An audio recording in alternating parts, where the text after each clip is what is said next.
अभी तक आपने देखा कि किस तरह नरबख्शी गुलदार ने 4 लोगों को अपना शिकार बनाया। अब आगे अगले 2 दिनों तक सर्च लाइट से नरबख्शी गुलदार को खोजा गया, लेकिन उसके पदचिन्ह भी नहीं दिखाई दिए। 25 नवंबर सुबह हमें गांव के नीचे रास्ते पर एक बूढ़ी मादा गुलदार के पैरों के निशान दिखाई दिए। मादा गुलदार के पैर की गदियां फटी हुई थी। फटी गदियों ने पंजों के निशानों पर साफ मिट्टी की लकीरें बना दी थीं। पिंडवाली में गुलदार की कोई हरकत न होने के कारण हम अगले दिन इस गुलदार द्वारा की गई पहली घटना वाले गांव पेव आ गए। जब हम जंगल के रास्ते पेव की ओर आ रहे थे तो हमें इस रास्ते में गुलदार के कुछ पदचिन्ह मिले जो गांव के ऊपर से होते हुए किरसाल गांव की ओर गए थे। किरसाल पेव के ठीक सामने बसा है। किरसाल से 3 किलोमीटर चढ़ाई के बाद गेंदा खाल से पौड़ी जनपद की सीमाएं शुरू हो जाती है। गुलदार के वापस पेव गांव लौटने की आशा में हमारा दल 4 दिसंबर तक पेव में मचान बनाकर नजर रखने के साथ ही पेट्रोलिंग करता रहा, परंतु बाघ का कहीं पता नहीं चला। अब हमारे पास अगली घटना का इंतजार करने के अलावा कोई चारा नहीं था, इसलिए नरबख्शी गुलदार द्वारा अगली घटना किए जाने के इंतजार में हम गैरसैंण वापस आ गए। नरबख्शी कुछ समय बाद फिर सक्रिय हो गया। समाचार पत्र से हमें ज्ञात हुआ कि एक नरबख्शी गुलदार ने 14 दिसंबर को केलकर पौड़ी में और 16 दिसंबर को सेयुली तल्ली में 2 बालिकाओं को मार डाला। ये दोनों स्थान पेव एवं पिंडवाली से 10 किलोमीटर की दूरी पर थे। दूसरा जनपद होने के कारण हम कुछ न कर सके। वहां भी इस गुलदार को नरभक्षी घोषित कर मारने के लिए हंटिंग परमिट जारी कर शिकारी तैनात कर दिए गए। ये पहली बार हो रहा था कि एक ही गुलदार को मारने के लिए 3 परमिट जारी किए गए थे। मैं अपने साथी वीरेंद्र के साथ 18 दिसंबर को गोपेश्वर देवरखडोरा में एक अन्य गुलदार को मारने चला गया। उस समय मैं अलग अलग 3 हंटिंग परमिटों पर कार्य कर रहा था।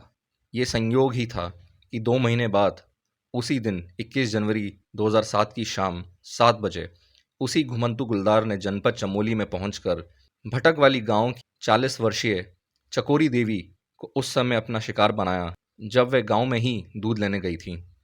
जाड़ा अधिक होने के कारण तिबारी के अंदर के कमरे में बैठे लोगों ने आग जला रखी थी। जब चकोरी देवी दूध लेकर सीढ़ियों से आंगन में पहुंची तो आंगन में ही घात लगाए गुलदार ने उन पर हमला कर दिया। हमला इतना सटीक एवं सुनियोजित था कि महिला आवाज तक नहीं निकाल पाई। चकोरी देवी के हाथ से दूध का लोटा आंगन में गिरने के बजाय दूर हल लगे खेत में जा गिरा और उसके गिरने की आवाज तक भी नहीं सुनाई दी। अंदर बैठे लोगों को ये भनक भी नहीं लग पाई कि महिला को गुलदार उठा के ले गया है। गुलदार ने चकोरी देवी को घसीटते हुए करीब 25 मीटर दूर खेत में ले जाकर निवाला बना लिया। आधे घंटे बाद महिला की खोज की गई। गुलदार इतना चतुर एवं शक्तिशाली था कि केवल 25 मीटर की दूरी पर लोग महिला को खोज रहे थे और वे वहीं आराम से अपना भोजन खा रहा था। बाद में चकोरी देवी की चप्पल और दूध के लोटे को देखने के बाद लोग जैसे जैसे आगे बढ़े उन्हें घसीटने के निशान दिखाई दिए। नीचे के खेत में चकोरी देवी का आधा खाया हुआ शव ग्रामीणों को मिल गया। नरभक्षी गुलदार अब अधिक चालाक हो गया था। शव को एकांत में ले जाने में समय व्यतीत करने के बजाय जल्दी जल्दी अपना भोजन खाकर भाग जाना उसका स्वभाव बन गया था। मारो भागो और दूसरे क्षेत्रों में पहुंचकर शिकार की तलाश करो, शायद यही उसकी आदत बन गई थी। मैं अपने दल के साथ 22 जनवरी 2007 को 2 बजे चौरासेण पहुंच गया। शव गांव के नज़दीक होने के कारण वहां काफ़ी भीड़ लगी थी। अधिक भीड़ भाड़ होने के कारण बाघ के दोबारा लौटने की संभावना ना के बराबर थी। इसलिए हमने मचान बनाने का विचार छोड़कर रात्रि में सर्च लाइट से पेट्रोलिंग करने का विचार बनाया। रात को चौड़सेन, भटकवाली, जखेट तक पेट्रोलिंग की गई, लेकिन बाघ के उस क्षेत्र में होने के कोई संकेत नहीं मिले। हम सोचने लगे कि बाघ अपने अगले शिकार के लिए अपनी पूर्व आदत अनुसार 10 से 20 किलोमीटर दूर निकल गया होगा। सुबह हमारा दल वन चौकी पर लौट आया। रात काफ़ी ठंडी थी, इसलिए धूप आने पर सभी धूप में बैठकर नरभक्षी गुलदार के अगले संभावित क्षेत्र में निकलने पर विचार करने लगे। वह नरभक्षी गुलदार 6 लोगों को अपना शिकार बना चुका था, लेकिन अभी तक हमें उसके दर्शन भी नहीं हुए थे। नरभक्षी हमारे पहुंचने से पहले ही क्षेत्र छोड़ दे रहा था।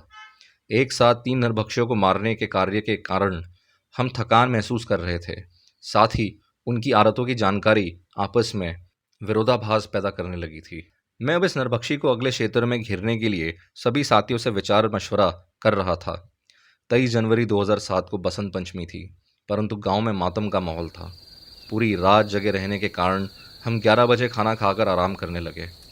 तभी वायरलेस पर हमें सूचना मिली कि बाघ ने चौड़सेन से 10 किलोमीटर दूर चोटी के दूसरी ओर खरसाई गांव में 14 वर्षीय प्रीति को अपना निवाला बना दिया है और शव को जंगल में ले गया है। मैंने वायरलेस पर एसडीओ त्रिपाठी को सलाह दी कि शव को आज उसी स्थान पर रहने दिया जाए और शव के नज़दीक भीड़ भाड़ न लगाई जाए। शव के नज़दीक पेड़ पर मचान बना दिया जाए और केवल राइफल के साथ 2 व्यक्तियों को शव की देखरेख के लिए रखा जाए।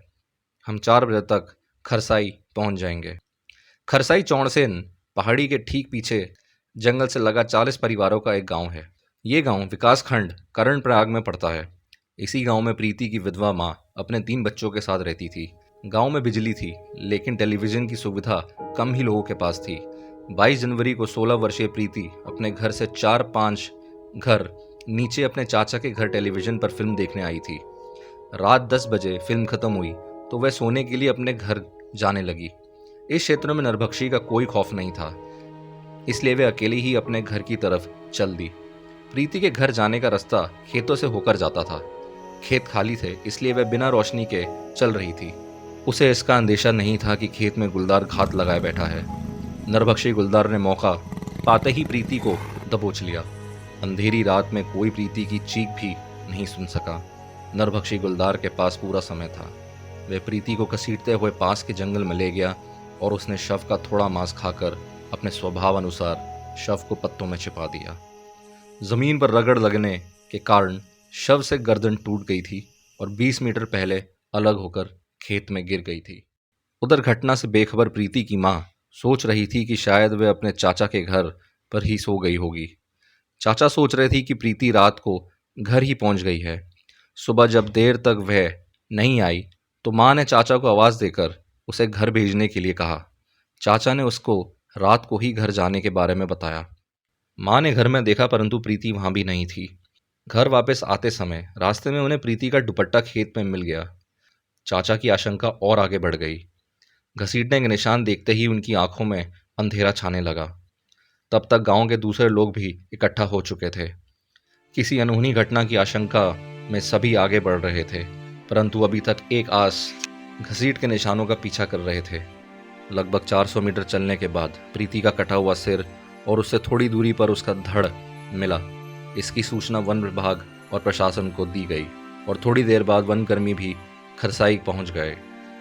ये सूचना मिलने पर हमने अपना सामान समेटा और दिन के 1 बजे चौड़सेन से खरसाई के लिए चल दिए।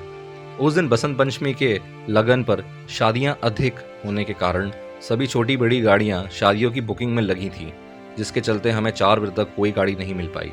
अंत में एक टैक्सी चालक 1800 रुपये किराए पर खरसाई तक के लिए चलने को तैयार हुआ और हम कर्णप्रयाग होते हुए शाम को 6 बजे खरसाई पहुंचे। जब मैं शव के पास पहुंचा तो मैंने जंगल के ऊपर हल्के उजाले में गुलदार को आते देख लिया। शव के पास बड़े पेड़ न होने के कारण मचान नहीं बनाया गया था। अब इस कार्य के लिए समय भी नहीं बचा था। हालांकि गांव के 2 लोग 2 छोटे पेड़ों के सहारे मचान बनाकर बैठे थे और शव के चारों ओर की झाड़ियां भी काट दी गई थी। मैंने शव को तार से बांधकर उस पर घंटी टांग दी ताकि हमें गुलदार के आने की सूचना मिल सके। उसी स्थान पर शव के विपरीत दिशा में एक पत्थर की आड़ में बैठने की जगह बनाई थी। शव से थोड़ी दूर पर पिंजरा लगाया था। हमारे आते ही सभी लोग उस स्थान को खाली करने लगे। हमने बिना मचान के केवल 10 बजे तक नरभक्षी गुलदार का इंतज़ार करने का फैसला किया और पत्थर की आड़ में बैठने चल दिए। उस जगह पर 3 लोग पहले से बैठे थे। अंधेरा भी होने लगा था। पता नहीं क्यों मुझे गुलदार के आने की उम्मीद कम ही लग रही थी। हम निराश मन से नरभक्षी गुलदार का इंतज़ार कर रहे थे। चुपचाप बैठे हम ठंडी और तेज़ हवा से बुरी तरह कांप रहे थे। कभी कभी हवा से पेड़ों के पत्ते बजते ही हम चौकन्ने हो जाते थे। रात्रि के 8 बज चुके थे। अंधेरे में शव की ओर आंखें गड़ाई हमें 2 घंटे बीत चुके थे। चंद्रमा चोटी के ऊपर बाहर निकल आया था और उसकी रोशनी सीधे हम तक पहुंच रही थी, परंतु जिस ओर शव था वहां घुप अंधेरा था। मुझे कुछ आहट महसूस हो रही थी। मैंने साथी से कहा कि शायद नरभक्षी गुलदार आ चुका है। अभी शव पर बंदी घंटी नहीं बजी थी, पर कभी कभी छट छट की आवाज़ हो रही थी। मेरा दिल कह रहा था कि नरभक्षी गुलदार शव के पास आ चुका है। शव से 30 मीटर दूरी पर बैठे व्यक्तियों को कुछ क्यों सुनाई नहीं दे रहा है, ये बात मुझे भरमा रही थी। मैं सोच रहा था कि शायद शव के नज़दीक बैठे व्यक्ति नौसिखिए हों और उन्हें गुलदार आने का अनुमान ही ना हो। मैंने अपने साथी हरी सिंह को सर्च लाइट मारने को कहा और राइफल शव की ओर सीधी करके तैयार हो गया। सर्च लाइट जली तो नरभक्षी गुलदार शव के 1 मीटर दूरी पर दिखाई दिया।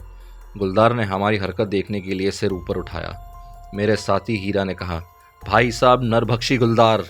जब तक उसके शब्द पूरे होते मैंने ट्रिगर दबा दिया। गोली ठीक नरभक्षी गुलदार के माथे पर लगी। वह बिना आवाज़ के वहीं पर लुढ़क गया। सभी ने सर्च लाइट में नरभक्षी को लुढ़कते देख लिया था।